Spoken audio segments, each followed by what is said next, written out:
Hello to all, please subscribe the channel and press the bell icon for more video updates. Today is 6 September of 2020 and it's a Sunday today. चलिए आज analysis शुरू करने से पहले आप हमारे Telegram channel को subscribe कर सकते हैं क्वेश्चन आर 247 या डिस्क्रिप्शन पर दिए लिंक से कर सकते हैं। यहाँ पे आपको सारे नोट्स मिल जाएंगे जो हम पीडीएफ नोट्स जिनसे बात करते हैं, जिनसे एनालिसिस करते हैं अपने न्यूज़पेपर की, वो मिल जाएंगे। और आपको शाम को क्या कहते हैं 4 क्वेश्चन भी मिलते हैं क्विज के, जहाँ पे आप अटेम्प्ट कर सकते हैं और देख सकते हैं कि आपके क्वेश्चन कितने सही हो रहे हैं, कितना आपका जीएस तैयार है, ये आप चेक कर सकते हैं। चलिए आज की एनालिसिस शुरू करने से पहले कुछ क्वेश्चन पूछ लेते हैं, आप उनका जवाब कमेंट सेक्शन में दें। जैसे पहला क्वेश्चन है, ये जो नेशनल इमरजेंसी होती है, नेशनल इमरजेंसी वो किस आर्टिकल में मेंशन है? नेशनल इमरजेंसी किस आर्टिकल में मेंशन है? आर्टिकल का नाम बताना है और कितनी बार क्या कहते हैं इंडिया में लग चुकी है, इंडिया में कितनी बार लग चुकी है, ईयर के साथ आपको बताना है, ईयर के साथ कितनी बार लग चुकी है। दूसरा क्वेश्चन आता है फाइनेंशियल इमरजेंसी। फाइनेंशियल इमरजेंसी में भी यही बताना है कि किस आर्टिकल में मेंशन है फाइनेंशियल इमरजेंसी और कितनी बार लग चुकी है इंडिया में, ये आपको बताना है। ये दो क्वेश्चन आप कमेंट सेक्शन में बताएं और ये दो क्वेश्चन क्या कहते हैं आप गूगल सर्च कर सकते हैं कि कितनी बार लगी है, किस ईयर में लगी है, या गूगल सर्च करके भी आप कमेंट सेक्शन में बता सकते हैं। और प्लीज़ हर कोई कमेंट जरूर करे जो इस वीडियो को देखे। चलिए आज की एनालिसिस शुरू करते हैं। पहली न्यूज़ देखते हैं हम लोग। पहली न्यूज़, चलिए पहली न्यूज़ आती है, border actions violate bilateral agreement, Rajnath tells China. क्या क्या कहते हैं कि राजनाथ सिंह जो हमारे डिफेंस मिनिस्टर है वो मॉस्को में है इस वक्त। तो वहाँ पे उन्होंने चाइना से कहा कि उन्होंने जो बॉर्डर में एक्शन चाइना आर्मी कर रही है, PLA people liberation army China की, वो पूरी तरह से बायलैटरल एग्रीमेंट जो था इंडिया चाइना के बीच में, वो पूरी तरह से उसको ब्रेक डाउन कर रही है। इस वक्त जो क्या कहते हैं, इस वक्त जो हमारे डिफेंस मिनिस्टर है वो एससीओ में है, जो शंघाई कोऑपरेशन ऑर्गेनाइजेशन है, वहाँ पे ये लोग गए हुए हैं। शंघाई कोऑपरेशन ऑर्गेनाइजेशन यहाँ पे है, वहाँ पे मीटिंग चल रही है। तो क्या कहते हैं उसी बीच में रशिया, चाइना और इंडिया के बीच में, तो क्या कहते हैं उसी में क्या कहते हैं जो हमारे डिफेंस मिनिस्टर उन्होंने ऐसा कहा कि वो पूरी तरह से बायलैटरल एग्रीमेंट चाइना ब्रेक कर रहा है। जो जैसे हमने देखा कि अभी 30-31 अगस्त को जो स्टैंड ऑफ हुआ फिर से पैंगोंग टिसू लेक पे, तो वही सोचने की बात है कि ऐसा क्यों बार बार चाइना कर रहा है, क्यों वो अपने सारे एग्रीमेंट्स जो हैं वो तोड़ रहा है। तो चलिए देख लेते हैं शंघाई कोऑपरेशन ऑर्गेनाइजेशन क्या होता है। शंघाई कोऑपरेशन ऑर्गेनाइजेशन, इसको अलग से देख लेते हैं हम लोग। एससीओ शंघाई कोऑपरेशन ऑर्गेनाइजेशन, ये एक permanent inter government international organisation है। ये Eurasian political economic and military organisation maintain peace security and stability in the region बनाए रखने के लिए। इसे 2001 में बनाया गया था, इसे 2002 में साइन करवाया गया था और क्या कहते हैं 2003 में फोर्स में आया। ये एक स्टैचुटरी डॉक्यूमेंट है जो आउटलाइन करता है ऑर्गेनाइजेशन गोल्स एंड प्रिंसिपल्स को, इसका स्टेट जो इसका एज वेल इसके स्ट्रक्चर और कोर एक्टिविटीज़ को।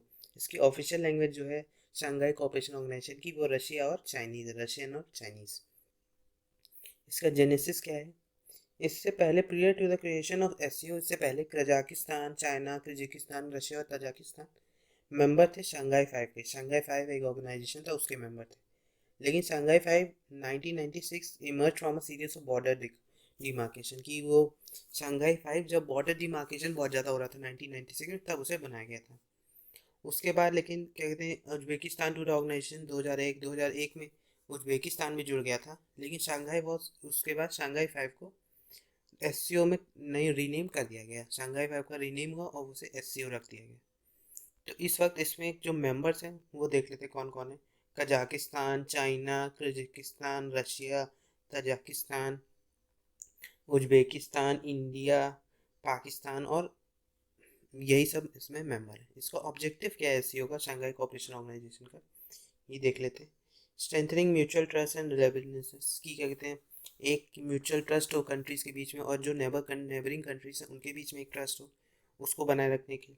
Promoting effective cooperation politics, trade और इकोनॉमी में, रिसर्च, टेक्नोलॉजी में और कल्चर में एक इफेक्टिव कोऑपरेशन हो। एनहेंसिंग क्या कहते हैं टाइज हो, क्या कहते हैं जो education, energy, transport, tourism, environment protection में। पीस बनाए रखने के लिए, सिक्योरिटी और स्टेबिलिटी इन द रीजन बनाए रखने के लिए। इस्टेब्लिशमेंट ऑफ एक democratic, fair and rational new international political economic order बनाए रखने के लिए ये जरूरी है। इसकी इंपॉर्टेंस इंडिया के लिए क्या है? सिक्योरिटी रीजन से इसका जो इंडिया थ्रू आईआईटीएस जो होता है उससे ये काउंटर टेररिज्म जो है, टेररिज्म जो एक्टिविटीज़ है उनको रोकने में वर्क कर सकता है। एससीओ से India can also work as a anti drug trafficking, जो एंटी ड्रग ट्रैफिकिंग है उसमें काम कर सकता है। कॉपरेशन जैसे टेररिज्म और रेडिकलिज्म जो है उसको ख़त्म करने के लिए शंघाई कोऑपरेशन ऑर्गेनाइजेशन के साथ मिलकर वर्क कर सकता है। एनर्जी में कैसे हेल्पफुल है इंडिया के लिए? India being an energy defence country, जैसे सभी जानते हैं कि एनर्जी डिफिशिएंट कंट्री है हमारी इंडिया। इंडिया में उतना एनर्जी रिक्वायरमेंट्स हम फुलफिल नहीं कर सकते जितनी हमारी रिक्वायरमेंट है।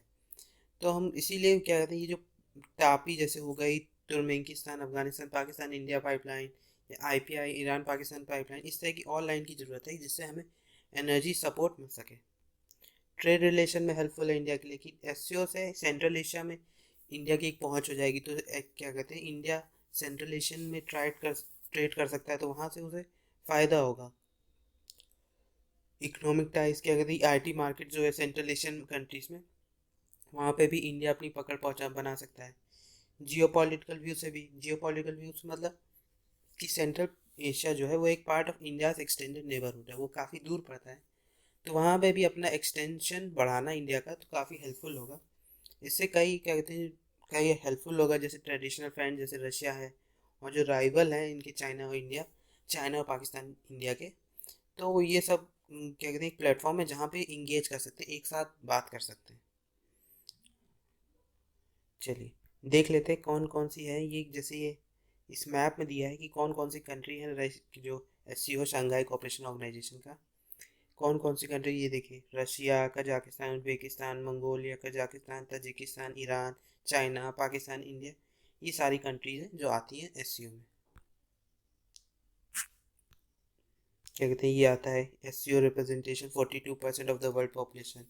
एससीओ के मेंबर जो हैं वो 20% ऑफ द वर्ल्ड जीडीपी को कंट्रीब्यूट करते हैं। कंट्रीज को occupy around 22% of world land area और 22% क्या कहते हैं इसी के बारे में बताया गया, ये हम बात कर चुके हैं।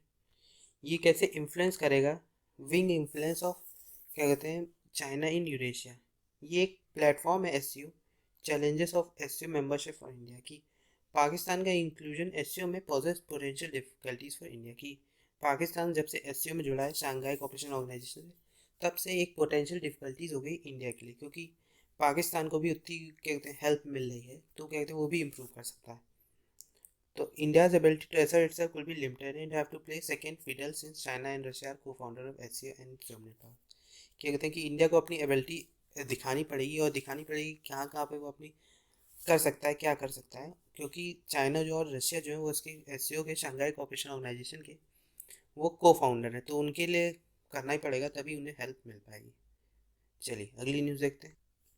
अगली न्यूज़ आती है AP tops in ease of doing business की। कहते हैं आंध्र प्रदेश है वो टॉप किया उसमें कंट्री में जो क्या कहते हैं latest ease of doing business जो रैंकिंग थी उसमें उसने टॉप किया है। जो state business reform action plan 2020 का स्टेट बीरैप, उसमें उसकी रैंकिंग में ये आंध्र प्रदेश ने टॉप किया है। ईज ऑफ डूइंग बिजनेस होता क्या है, ये एक जॉइंट इनिशिएटिव होता है। Ease of doing business is a joint initiative by the department for promotion of industries and internal trade and World bank.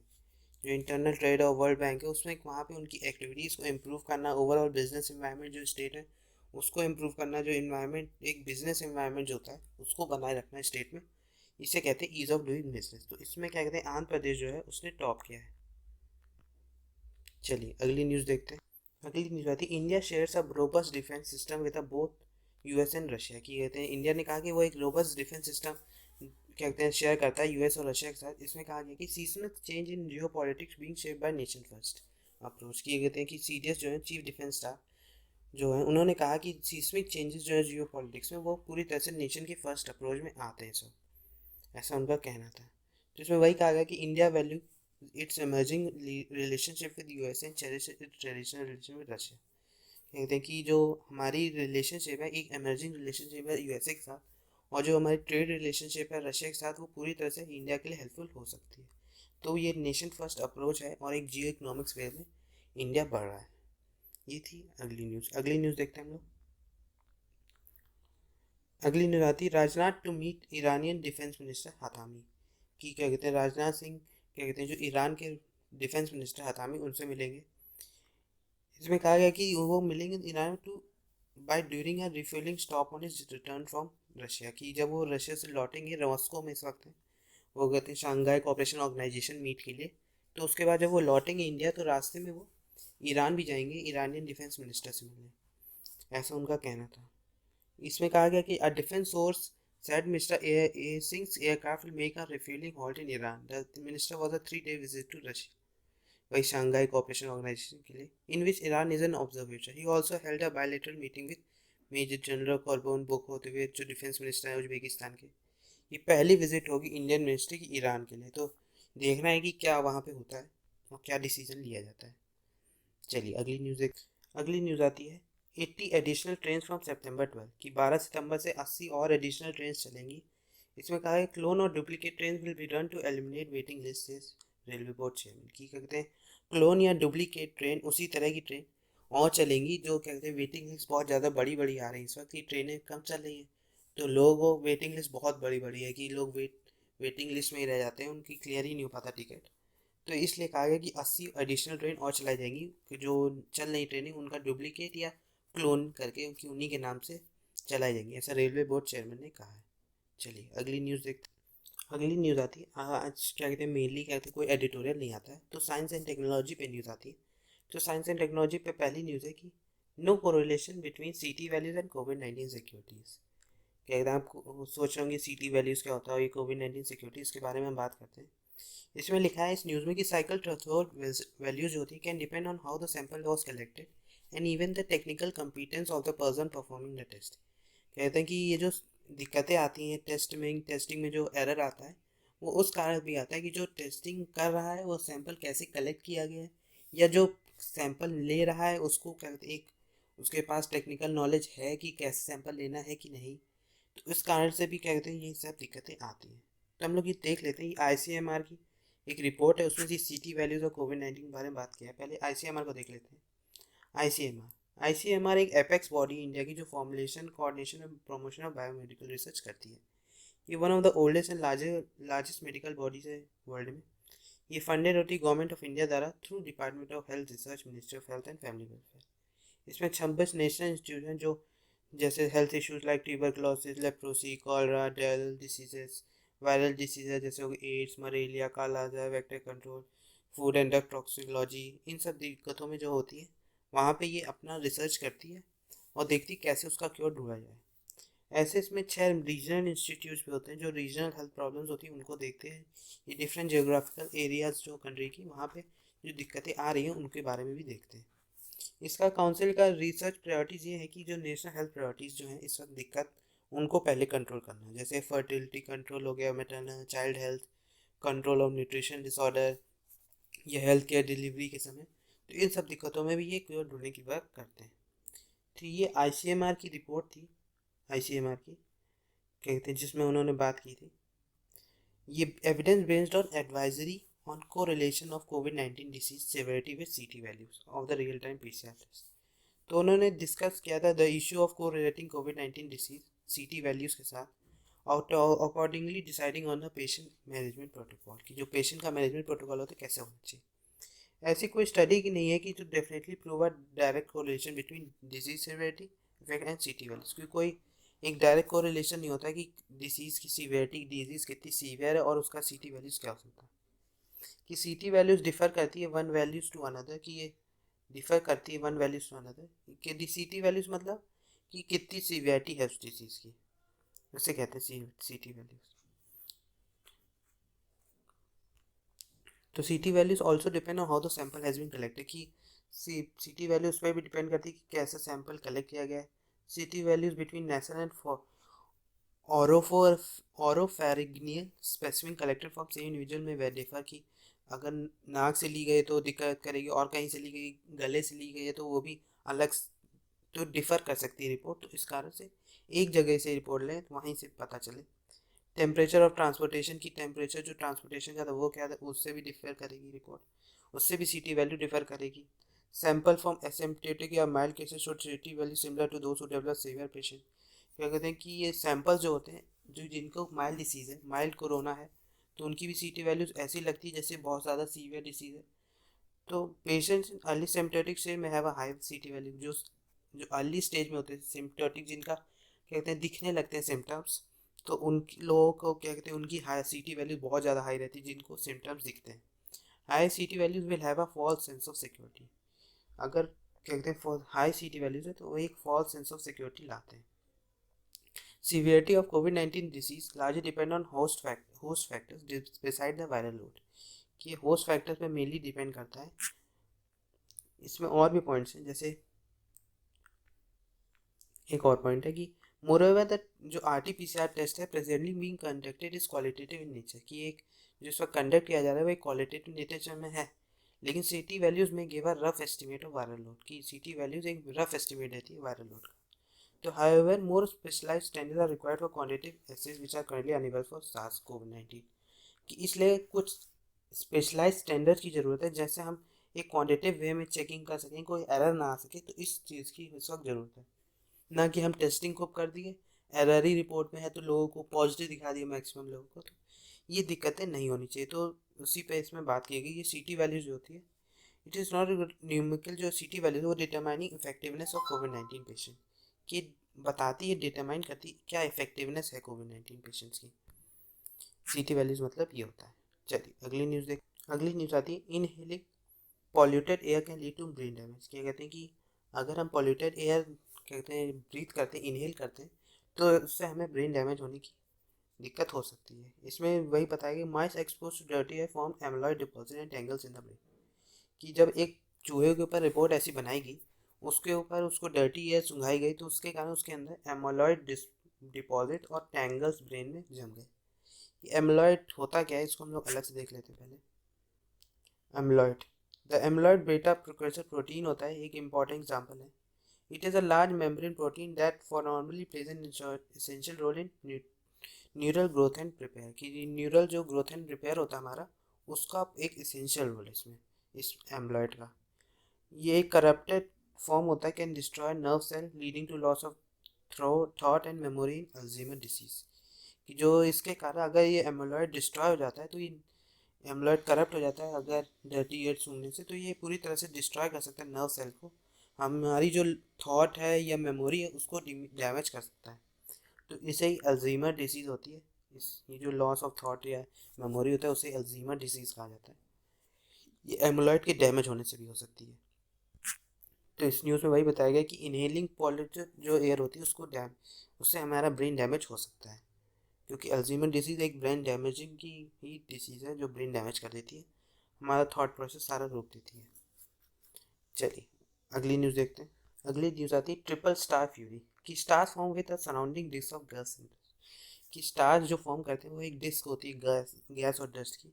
In case of triple और binary star जो होती है, उसमें ऐसे स्टडी में पाया गया कि tidal forces ripping apart the protoplanetary disc, कि वो जो प्रोटोप्लैनेटरी डिस्क होती है किसी भी प्लैनेट की चारों तरफ, तो उससे वो पूरी तरह टाइडल फोर्सेस है वो काफ़ी ज़्यादा शो करते हैं। रिसेंट ऑब्जर्वेशन में ये भी पाया गया कि जो यंग ट्रिपल स्टार सिस्टम होता है GW Orionis show signs of multiple rings, वो दिखाता है कि कई मल्टीपल रिंग्स की साइन दिखाता है, as well as warping of part of the disc due to disc tearing, कि वो वार्पिंग दिखाता है कुछ पार्ट की डिस्क की इस डिस्क टीयरिंग के कारण। अगली न्यूज़ आती है पॉल्यूशन एंड बीज। एक स्टडी में ऐसा पाया गया है बेंगलुरु की, जो पैनास में क्या कहते पब्लिश की गई थी, उसमें पाया गया impact of pollution on Asian giant honey bee, कि जो पॉल्यूशन का इम्पैक्ट होता है एशियन जाइंट हनी में वो कैसा होता है। Finding direct correlation between pollution level and difference in flower vegetation behaviour, कि पॉल्यूशन जैसा किसी भी सिटी में पॉल्यूशन बहुत ज़्यादा है, वहाँ पे पॉल्यूशन बहुत ज़्यादा है, तो वहाँ पे जो हनी बी होती हैं वो फ्लावरों में कैसे विजिट करती हैं, किस तरह का उनका बिहेवियर होता है, heart rate, haemostatic cycle, survival of the bees कैसा होता है, उस स्टडी में ऐसा पाया गया है। इसमें कहा गया कि वो अलग हो जाता है और क्या कहते हैं वो लोग कम फ्लावर विजिट करती हैं, उनका बिहेवियर चेंज होता है पॉल्यूशन के कारण। तो हमें प्रिजर्व करना होगा इकोसिस्टम को, जिससे हम और भी जो स्पीशीज हैं उनको प्रिजर्व कर पाएँ। अगली न्यूज़ आती है प्रोटेक्टिंग द हार्ट, कि स्कार टिश्यूज होते हैं जो फॉर्म करते हैं after myocardial infection can interfere with functioning of normal tissue, कि स्कार टिश्यू के कारण कि ये फंक्शनिंग ऑफ नॉर्मल टिश्यू को भी डैमेज कर सकते हैं। एक स्टडी माइस पे हुई थी जो सेल पे क्या कहते हैं पब्लिश की थी, उसमें पाया गया था जो कोलागेन होते हैं, कोलागेन वी रेगुलेट स्कार फॉर्मेशन, की कोलागेन वी जो होता है वो स्कार फॉर्मेशन जो कट हो जाता है कि हमारी बॉडी में, उसे स्कार कहते हैं।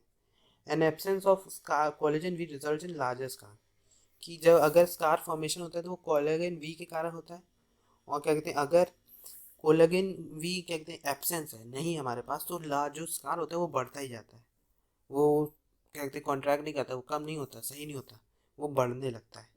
This finding can be use to build a feedback mechanism to treat heart injuries and prevent tissue dysfunction. कि ये जो फीडबैक है इससे हम पता चलता है कि कैसे हार्ट इंजरीज या टिश्यू डिसफंक्शन को कैसे रोका जाए। तो इसमें इंपॉर्टेंट टर्म आता है कोलेजन और स्कार। इसको हम लोग कोलेजन को पहले देखते हैं, फिर स्कार को देखेंगे। कोलेजन होता क्या है? कोलेजन एक मेन स्ट्रक्चर प्रोटीन है एक्स्ट्रा सर्कुलर मैट्रिक्स का, जो various connective tissues in the body से मेल खाता है। ये एक मेन कंपोनेंट है कनेक्टिव टिश्यू का। It is the most abundant protein in mammals. ये मैमल्स में बहुत ज़्यादा अबेंडमेंट में होता है, making up to 35% to 25% to 35% of the total body protein. जो होल बॉडी प्रोटीन होता है वो 25 से 33% उसका ये प्रोटीन कोलेजन कहते हैं कंसिस्ट करता है। Collagen consist of amino acids जो together form a triple helix of elongated fibril, जो कोलेजन हेलिक्स कहलाता है। ये मेनली कनेक्टिव टिश्यू में फाइंड होता है, जैसे कार्टिलेज बोन्स हो गए, टेंडन्स, लिगामेंट, स्किन, यहाँ पे ये फाइंड किया जाता है कोलेजन भी। चलिए ये जैसे स्कार कट हो गया, तो scar is a area of fibrous tissue. ये एक फाइब्रस टिश्यू होता है that replaces normal skin after injury. ये नॉर्मल स्किन को क्या कहते हैं इंजरी के बाद रिप्लेस करता है। Scar result from the biological process of wound repair in the skin. ये जो बायोलॉजिकल प्रोसेस होता है, जो हमारे कट हो गए वाउंड्स, जो कट आ गया या चोट लग गई, उनका जो रिपेयर होता है उससे ही से लाया गया स्कार रिजल्ट्स होते हैं। As well as the other organs in the tissue body. कोई कहीं भी किसी भी बॉडी में हमारे कार कट हो जाए या चोट लग जाए तो उसको ही स्कार कहते हैं। चलिए अगली न्यूज़ देखते हैं। ये क्वेश्चन कॉर्नर है, ये क्वेश्चन कॉर्नर जरूर पढ़ा करिए, बहुत अच्छा रहता है। Bird brains not quite small. की जो बर्ड की ब्रेन होती है वो छोटी नहीं होती। इसमें वही क्वेश्चन कहेगा, do many small birds have big brains. कि जो स्मॉल बर्ड होती है have large relative brain sizes, क्योंकि उनका जो रिलेटिव ब्रेन होता है उनकी बॉडी के हिसाब से जो उनका ब्रेन होता है वो काफ़ी बड़ा होता है। इसमें this help them survive harsh regional challenges. जो सीजनल चैलेंजेस आते हैं या अनप्रेडिक्टेबल हैबिटेट्स जो होता है उनका, उनसे उनको बचाने के लिए हेल्प करता है लार्जर ब्रेन। एक ग्लोबल सैंपल हुआ था 2062 स्पीशीज़ के ऊपर, जिसमें दो रिसर्चर्स ने किया था, जर्मनी और यूएस के, जिसमें पाए गए थे सम बर्ड्स को with extreme winter condition by investing in large brains. की कुछ बर्ड्स ऐसी होती हैं जो क्या कहते हैं जो एक्सट्रीम विंटर कंडीशंस में अपनी लार्जर ब्रेन से हेल्प करती हैं और उसको वहाँ पे उस तरह के हैबिटेट्स में रहने में हेल्प करती हैं। This help then in better planning and developing new innovative survival strategies. की ये हेल्प करता है नई प्लानिंग लाने में, एक नया इनोवेटिव सर्वाइवल स्ट्रेटजीज लाने में। स्टडी जो हुई थी नेचर कम्युनिकेशन अगस्त 2019 में was able to highlight how climate plays an important role shaping the global distribution. की वो हेल्प किया था कि एक इम्पॉर्टेंट रोल क्या हो सकता है ग्लोबल डिस्ट्रीब्यूशन ब्रेन साइज का वर्ड्स में, कि कैसा ब्रेन साइज होता है, किस बर्ड का किस तरह का होता है। जो छोटी छोटी बर्ड होती हैं उनमें भी कुछ बर्डों का ब्रेन साइज बहुत बड़ा होता है, रिलेटिवली लार्जर होता है, वैसे बड़ा नहीं, रिलेटिव उनकी बॉडी के हिसाब से बड़ा। It was earlier shown that large brain bird subsequently colonize variable environments, जैसे कॉर्विड्स हो गए, आउल्स हो गए, विडपेकर हो गए, could colonize highly variable environment. की हाईली वेरिएबल एनवायरनमेंट में भी कॉलोनाइज हो सकती थी। जिनकी ब्रेन बड़ी होती है ब्रेन बर्ड की, वो जल्दी कॉलोनाइज हो सकती है। चलिए अगली न्यूज़ देखते हैं। ये एक अगली न्यूज़ है। A single person spreads coronavirus to 23 others in a bus ride. कि ये जैसे हमने देखा कि अनलॉक 4 गाइडलाइन के हिसाब से मेट्रो रेल सर्विसेज भी खुल गई हैं, जो रिस्क और इन्फेक्शन बहुत ज़्यादा वर्सन करेंगी, जिससे इन्फेक्शन बहुत ज़्यादा बढ़ने के चांसेस हैं। जैसे सब जान ही रहे कि 80-90 हज़ार केसेस रोज आ ही रहे हैं। तो क्या कहते हैं इससे कारण हम सबसे लार्जेस्ट स्पाइक जो केसेस आ रहे हैं पूरे वर्ल्ड में, तो वो इंडिया ही में ही आ रहे हैं इस वक्त। तो इसमें यही कहा है कि एक सिंगल पर्सन को कोरोना था, जिसके कारण एक बस राइड में 23 लोगों को और कोरोना हो गया उसके होने से। ये एरोजोल ट्रांसमिशन के हुआ कि उसके क्या कहते हैं उसके जो परफ्यूम्स ने यूज़ किया था, उसकी जो स्मेल थी, उसके कारण जो क्या कहते हैं एक बस थी उसमें क्या कहते हैं पूरे 23 लोगों को कोरोना हो गया। तो ये इस दिक्कत से जो इन्होंने अनलॉक 4 गाइडलाइंस में ऐसी कुछ गाइडलाइंस हैं जो खोल के काफ़ी दिक्कतें फैलाने की और कोई रिस्क ऑफ इन्फेक्शन जो है रिस्क है उसको बढ़ाने की बात कर दी है। और एग्ज़ाम्स भी हो रहे हैं इस वक्त, और क्या कहते हैं एग्ज़ाम्स में सभी जानते क्या होता है, तो कितना सोशल डिस्टेंसिंग हो सकती है, तो वही कहते हैं रिस्क ऑफ इन्फेक्शन हर चीज़ में इस वक्त बढ़ रहा है। चलिए अगली न्यूज़ ख़त्म होती है, इसी के साथ आज की न्यूज़ ख़त्म। चलिए थैंक यू वेरी मच। अगर आपने चैनल को सब्सक्राइब नहीं किया तो चैनल को सब्सक्राइब कर दें और प्लीज़ लाइक बटन ज़रूर दबा दें। और आपको वीडियो कैसा लगा ये भी आप कमेंट सेक्शन में बता सकते हैं। चलिए, थैंक यू वेरी मच।